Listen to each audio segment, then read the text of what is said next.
latest technology video' চাবলৈ আপোনালোকে এতিয়া সাবস্ক্ৰাইব কৰি থওক জনটেক চেনেলটো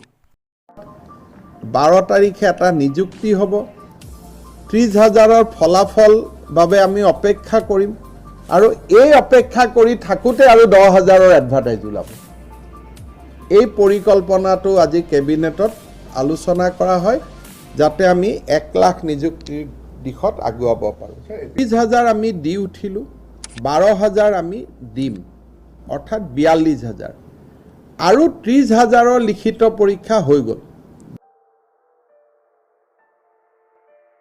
কেবিনেটত আহিবলগীয়া নিযুক্তিৰ ওপৰত আলোচনা হয়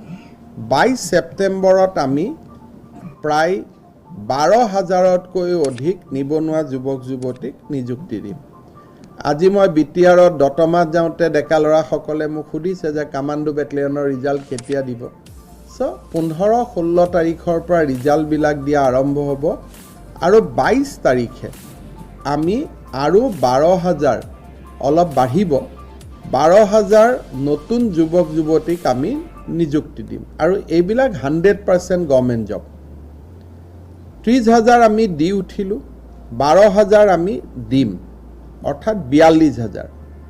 আৰু 30,000ৰ লিখিত পৰীক্ষা হৈ গ'ল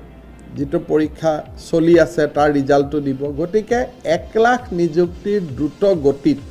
আমি আগবাঢ়ি আছো 23 তাৰিখে 22ত আমাৰ 12,000 চৰকাৰী নিযুক্তি হ'ব 23 তাৰিখে 4,500 জলমিত্ৰক আমি নিযুক্তি দিম কিন্তু এই জলমিত্ৰসকলক আমি 1 লাখ নিযুক্তিত ৰখা নাই কাৰণ তেওঁলোকে ভলেণ্টিয়াৰি কাম কৰিব 6,000 টকা মাহত দৰমহা পাব তেওঁলোকক কিন্তু আমি 1 লাখ নিযুক্তিটোত ৰখা নাই এইটো 1 লাখ প্লাস কাৰণ তেওঁলোকক আমি সম্পূৰ্ণ নিযুক্তি বুলি ক'ব নোৱাৰো গতিকে 12,000 23 তাৰিখে নিযুক্তি হ'ব 22ত 23ত 4,500 জলমিত্ৰ নিযুক্তি হ'ব কিন্তু মই আকৌ কৈছো যে জলমিত্ৰসকলক আমি 1 লাখৰ ভিতৰত ৰখা নাই 12,000 টো 1 লাখৰ ভিতৰত হ'ব এইটো এটা অতিৰিক্ত বোনাস হৈ যাব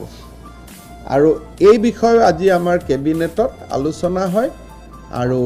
বাকি খালি থকা পদসমূহ পূৰণৰ বাবেও আমি আৰু এটা 10,000 পোষ্টৰ এডভাৰটাইজ দিবৰ কাৰণে আমি প্ৰস্তুতি কৰিছো এইবাৰ বিশেষকৈ এই 10,000 পোষ্টত এপিডিসিএলৰে 5,000 পোষ্ট থাকিব এটা নতুন ফৰেষ্ট বেটেলিয়নো আমি গঠন কৰাৰ বাবে সিদ্ধান্ত লৈছো অৰ্থাৎ 12 তাৰিখে এটা নিযুক্তি হ'ব 30,000ৰ ফলাফল বাবে আমি অপেক্ষা কৰিম আৰু এই অপেক্ষা কৰি থাকোতে আৰু 10,000ৰ এডভাৰটাইজ ওলাব এই পৰিকল্পনাটো আজি কেবিনেটত আলোচনা কৰা হয় যাতে আমি 1 লাখ নিযুক্তিৰ দিশত আগুৱাব পাৰোঁ